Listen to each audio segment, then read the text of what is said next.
السلام عليكم ورحمة الله وبركاته. شنو أحوالكم صحابي المتابعين الكل؟ إن شاء الله تكونوا بألف خير وعافية، وإن شاء الله يا ربي يكون رمضان مبارك عليكم جميعا، وربي يعاوننا على صيام وقيامه. قبل ما نبدأ معكم الفيديو صحابي نحب نصلي على سيدنا محمد. اللهم صل وسلم وبارك على سيدنا محمد وعلى آله وصحبه أجمعين. إن شاء الله ربي يرزقكم رزقا يتعجب له أهل الأرض والسماء، وإن شاء الله يا ربي يوفقكم الناس الكل. صحابي اليوم جبت لكم فيديو من الذاكرة، فيديو الحنين. نتصور احنا جماعة الثمانينات وجماعة التسعينات باش تلقاو رواحكم في الفيديو هذا، كيف كان رمضان يجينا في الشتاء، الطقس بارد، نكملوا العشية نروحوا نتجهراو، اول حاجة نعملوها ندخل الكوجينة.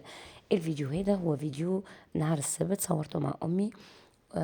كنا صايمين، كانت هذه تبارد شقة الفترة متاعنا، بريك ومحمصة مدبشة محرحرة ومعاها سليطة وسكالوب مشوي. يا ربي يرضاك. ان شاء الله يعجبكم الفيديو صحابي. قبل ما نخليكم تتفرجوا فيه ما تنساوش تشجعوني بكومنتير وبجيم الفيديو، واللي يعجبه الفيديو يشترك ويفعل الجرس باش توصلك الفيديوهات نتاعي الكل. ان شاء الله ان شاء الله يا ربي تعجبكم الفيديوهات. نصور والناس كلها لاحظتوا انه الفيديوهات الكل تقريبا اللي هبطت على القناة، يمكن الحاجة اللي تميزها انها فيديوهات بسيطة من الواقع متاعنا ومن حياتنا اليومية. ان شاء الله تعجبكم صحابي. ما تنساوش تشجعوني كما قلت لكم بالجيم وبكومنتير وبالاشتراك في القناة.